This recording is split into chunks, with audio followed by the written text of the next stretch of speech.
This is the Aero GustBuster rudder control, gust rudder control. We call it a control rather than a lock because it doesn't really lock the rudder in place. It allows the rudder to move if it needs to. It works off of a compression spring, a very high quality stout compression spring that will allow the rudder to move when it needs to, but won't allow it to hit the rudder stop. Well, what this does is absorb the energy of the gust. The spring will absorb that energy, allows the rudder to move so that it can unload the pressure of the gust, and it protects the rudder in that way. So what we've done is made a mock-up with an RV6 rudder that came off of a salvaged airplane, and we're going to do some tests using the GustBuster as well as some of the other methods that people use to try to protect the rudder, to demonstrate how much better this works than what's currently being used. What we're going to use to simulate the gust on our RV6 rudder mock-up is a 25-pound bag of lead shot, and we're going to drop it from about 8 inches into this bucket and see what kind of reading we get on our scale here, and to simulate our gust. So I've got the inside of the bucket marked for 8 inches, and I'm going to drop it in and we'll see what happens.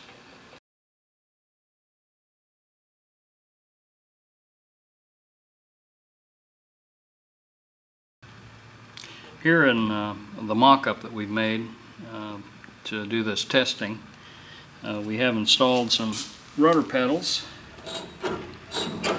One of them that moves is the only one that really matters for this. And we've got the GustBuster mounted in here. This is a prototype that we've been using. And the cables going back to the rudder horn. And we're going to lay this thing on its side so that we can drop some weight on the rudder to demonstrate how this works.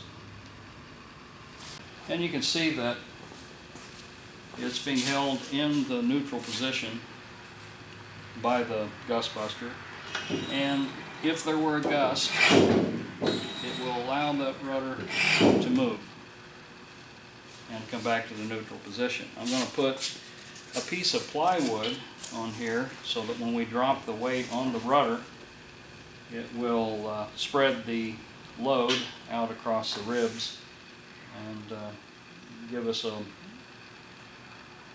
more accurate account of maybe what a wind would do. If you, before we get started, take a look at this rudder and see what kind of shape it's in. It's got a few little imperfections on this trailing edge here, but other than that, it's in pretty good shape. Let's see what kind of shape it's in when we get done. You can see that we've taped this thin piece of plywood onto the rudder to spread the load across the ribs and to give us more of a accurate picture of what a wind gust might be like.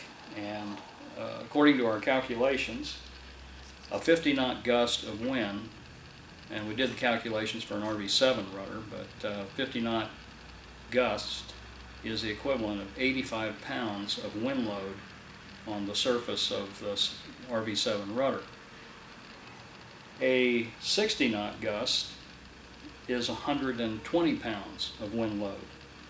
And what we're doing here with our 25-pound bag of shot at 8 inches, according to our scale, should give us somewhere around 90 pounds, 95 pounds of load on the rudder. And that would probably be the equivalent of maybe just guesstimating around 55 knot gust, which would not be uncommon if you had a gust front come through. And as many can tell you what kind of damage it can do to their airplane, that's experienced just these kind of circumstances out in the real world. So here's first test with a 25-pound bag of shot being dropped from approximately 8 inches.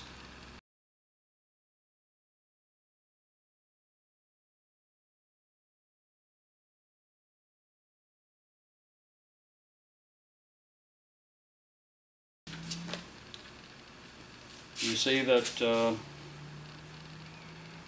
rudder flexed, the spring absorbed the energy of that load, and the rudder is allowed to unload, and I don't think we did any damage at all to the structure.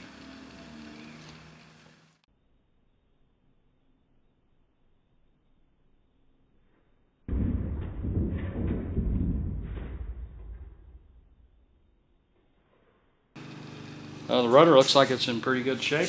About the same shape it was in before. It's nice and still looks like it did.